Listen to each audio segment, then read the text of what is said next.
Good morning. Today we begin Operation Fix Up Crusty Ram. Oh, nope. Fix Up Crusty Truck. Nope. Oh, I've got it. Fix a red truck.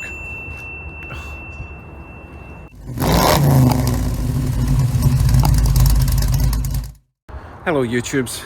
Now that we've got the Ram running perfectly with no engine warning lights, it's time to make them look pretty. So I'm going to walk around the truck and decide what we're going to fix and what's cost effective. There's no point spending $1,000 to make $800 extra, do you know what I mean? So let's take a wee tour around the vehicle. Starting at the front then, the hood is good. Very, very few scuffs or chips. There's one small chip there, the rest is good. I think there's one tiny one. It's still wet at the moment, so you can't quite see, but the hood is good. The grille is good. Obviously everything needs a clean. I do have a dent here on the bumper. Now it's not cracked and rusted, so I might be able to bash that from the inside and make that a bit flatter, because it is quite obvious from a distance. Being chrome, it's very reflective and it's a big advert. You can see it quite badly there. I mean, it's not bad wear and tear over the years. Also at the front, headlamps are obviously a wee bit misted up on the inside, and there's even a fully grown dragonfly in there. I have no idea how that got in. Obviously get in as a baby. The other headlight, much the same, a little bit of corrosion in there. Is it worth replacing them? Leave a comment. Moving on. The wheels are all fine. These are, if you didn't know already, these are actually plastic covers over steel rims. I thought they were proper steel chrome, but no, they're just chrome plastic. I mean, they're solid. They don't come off without breaking them because they're bonded on. But they're fine, need a bit of a clean. Bit of brake dust corrosion on the plastic, but they should clean up nice. Tyres are maybe a year of use. Plenty of life left in them. And the tyre pressure sensors have all been replaced. Bodywork paint is actually pretty good, except for the rocker panels. But the good news is I have 2 full panels on their way, or at least they will be on their way today, and I'll be replacing this and the other side and repainting them, so they should be nice. And while I'm at it, I'll be taking off my side steps and cleaning these brackets up and repainting them nice and black. These are just, again, just aluminum, I believe. They'll clean up nice, nothing wrong with them. I do have one annoying scratch here. I think it was a kid on a bike one day. I don't know if that's worth repairing. You would end up having to do that whole panel, so I'll probably leave that as, maybe just go over it with a little touch-up pen. Moving on to the back end. The taillight's okay. I do have a crack down here, which is barely noticeable. This one, I've also got scrapes. I'm not going to tell you how I managed to do that, but that was my fault. These are going to run me about $150 a pair. Not sure if it's worth repairing them. They work fine, they're just not perfect. Also at the back, this strip here is a plastic strip along, and then I've cracked this. And yes, I had the tailgate down, reversed into something, and I've got a scuff scrape there. I've got this that I never fixed from years ago. I should have done that at the time. Again, not major. We've got the usual chips down the sides, and the same at the other side. And while we're at the back, I have a dent down here. No idea how that happened. I don't know if that was me in the snow or if someone reversed into me. Apart from that, the bumper's fine. And it does have the tow bar. This side of the bed is absolutely fine. No scrapes or scratches there. And I've got the same rocker panel problem down here, which, as I said, I'm going to be replacing hopefully next week. Oh, and this mirror. As you can see, it's doing a weird blue halo thing. These are heated mirrors, so to replace that's going to be quite expensive. I don't know if that's worth it. This has always annoyed me, how it's turned white. I might be able to get some sort of coating just to make that black again. Front shocks and springs have been replaced, but I haven't done the rear, and I do feel it's a little bit bouncy at the back. It could do with new shocks. I don't know if it's worth it. It still feels fine, it doesn't knock.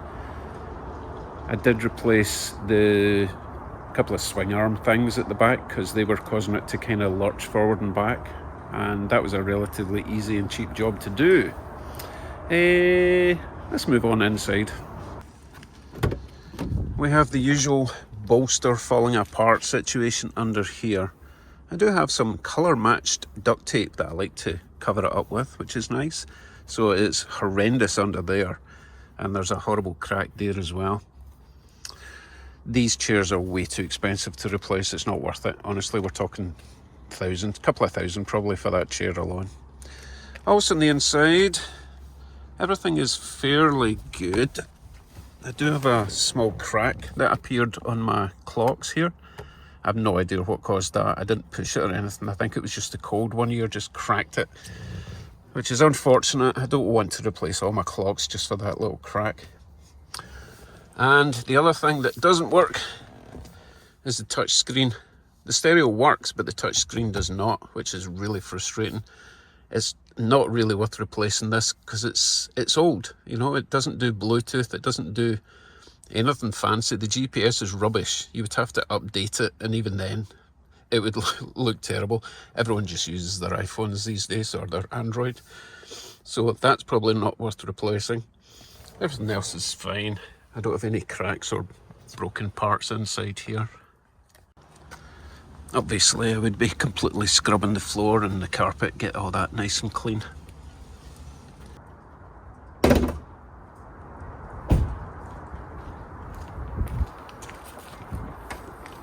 There's a couple of things in the engine bay I need to take care of.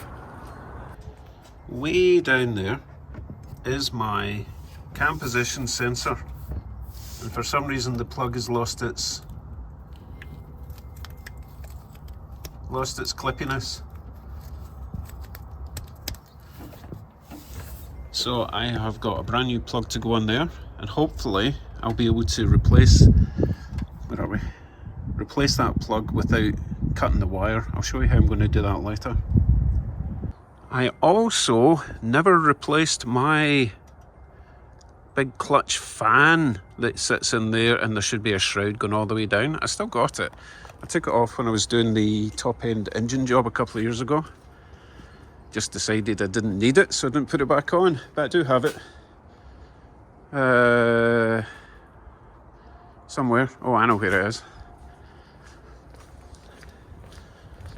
Should be in here. There we go. So that's a big shroud, big one-piece part there. It's got a little clippy bit that goes along the bottom, and there's the big clutchy fan thing.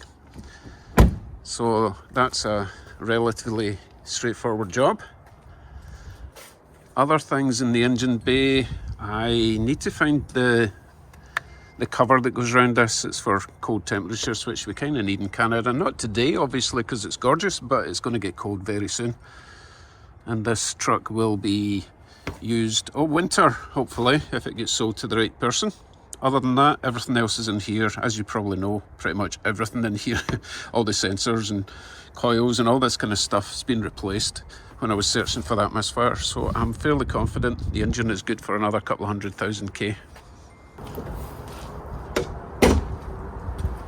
So how far should I go? Obviously, I want as much money as possible for my truck, but I also don't want it sitting about for months, especially over winter. So it's a balance of how much I invest to get it as nice as possible, or do you think people would even care at this sort of budget? Prices are all over the place right now. I've seen these going for anywhere up to 12,000 with 300,000 kilometers, or there's one actually for sale at the moment for $7,000 with 350,000 kilometers. So I would expect upwards of $8,000 at least.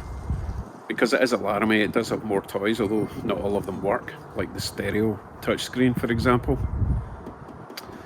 I will put a little list up the side here, and if you think I shouldn't bother with anything other than the paint and giving it a clean, then let me know. But personally, if I was buying a truck like this, I would want it as nice as possible for as little money as possible. You know what people are like. Okay, let me show you what I'm going to do with the cam position sensor plug, hopefully.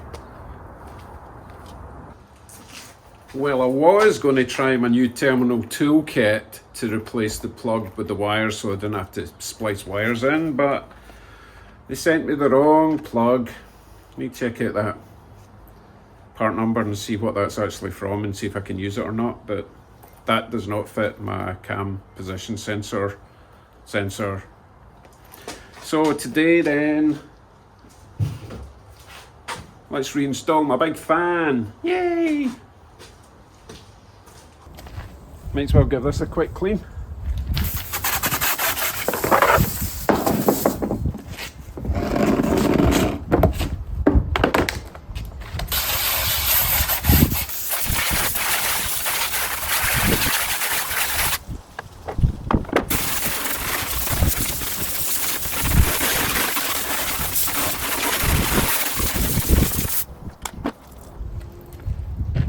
Lovely. Okay, onward. If I remember correctly, I need to put the main part of the shroud in, then the fan, and then the lower part of the shroud. I need to put the fan in from the bottom. Also, worth noting, this is a reverse thread on this particular truck. I don't know if it's the same for all 4th gen Rams, but don't be whacking this the wrong way, especially when you try to get it off. For putting it on, I'm going to screw it on and then just give it a couple of taps. The way the engine rotates, it will kind of self-tighten anyway. Kind of like a grinding disc on an angle grinder. Okay, I will need to get underneath the... Oh, and I've just wet the whole driveway. Great. So this fan shroud has 4 of these slot type things that will slot into corresponding lugs. Well, when I say it's got 4, I may have accidentally modified this one, so it's only got 3 slots. It also is supposed to have 1 bolt on either side. Well, it'll save me time if I only have to put in 1 bolt, and miraculously I actually managed to find said bolt, which is amazing because I've not had this on for like 4 years. 2 years. Okay, so those slots correspond with this, and there's one down there, and the same on the other side. So I just need to wangle it past this pipe, and once the pipe is... no, once the shroud is back in position, then this pipe will clip on the top. I'll show you that when we get to it. Okay, let me wrestle with that for a minute.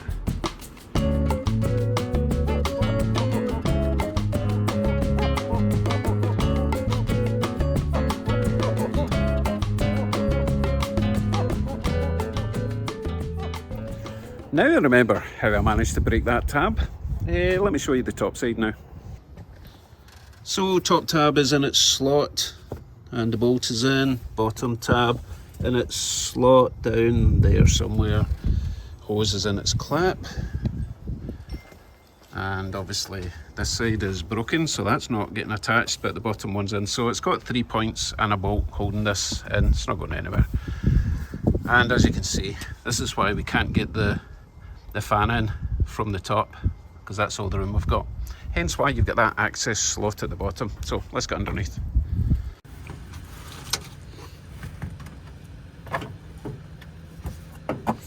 So if your arms are long enough, reach away up there and turn this anti-clockwise or counterclockwise if you're weird.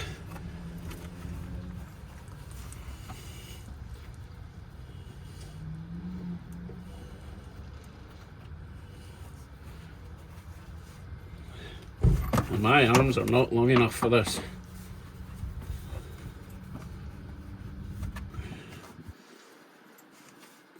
Come on.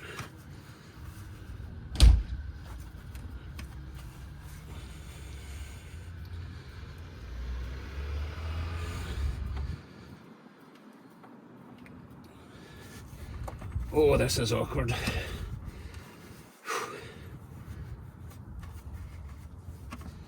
Because it's a clutch fan, as soon as it gets some grip, it starts spinning freely. I might need to get a big wrench on this just to get it started, because I was going to finish it from the top, but I can't even get it started from the bottom.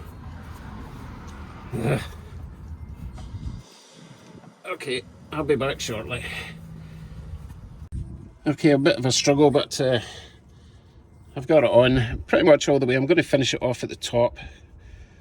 It's easier to hammer it down with a wee chisel and hammer from the top rather than the bottom, and this clip is on. There's two slots, one at each side, and then these clips here and here. Right, when I get to the top, tap that on and we'll be done with this part. Remember folks, a little tap anti-clockwise.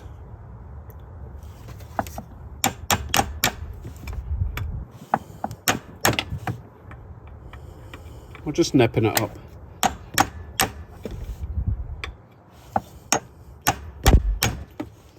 And that will do it. Suppose we better start it up, make sure nothing's rubbing.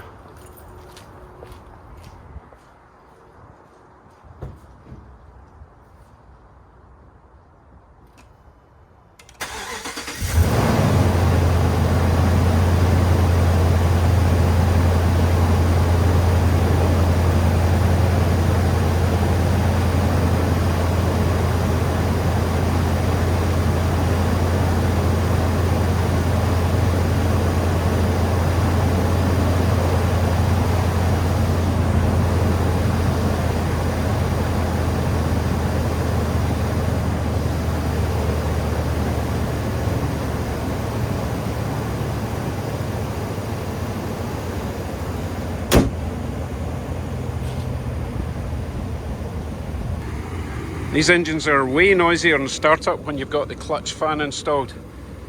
Once it gets a bit warmer, the clutch fan stops doing its thing and only comes on when you're accelerating, I guess. You still get the electric fan as well.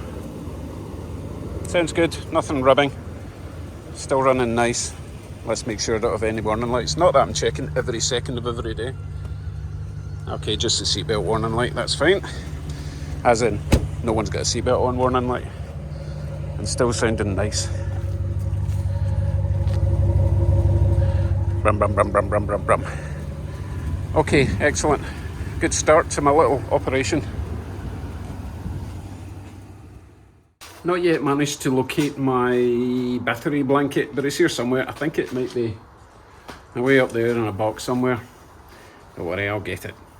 Anyway, before you go, I want to say a massive thanks to Solar Garage, who is my first YouTube channel member. Link down there, it says join, unless you're an iPhone and then it doesn't see anything and you have to go through a whole rigmarole to find the join button. They don't make it easy. But as I say, thank you very much Solar. He's also one of my Patreon subscribers, members, and I've got a few of them as well, so thank you. And I just hit 6,000 subscribers, so if you were number 6,000, leave a comment. Everyone wants to know who you are. Right, I'll let you know when the rocker panels arrive, or at least they're on their way. They should be on their way today, that's what I was told. But I'll double check that, and then we'll get stuck into cutting that truck up and taking off all the rust. That's going to be both exciting and terrifying, because I haven't done any paint and bodywork like that for a long time. Anyway, thanks for watching. I'll see you in the next one. Bye for now.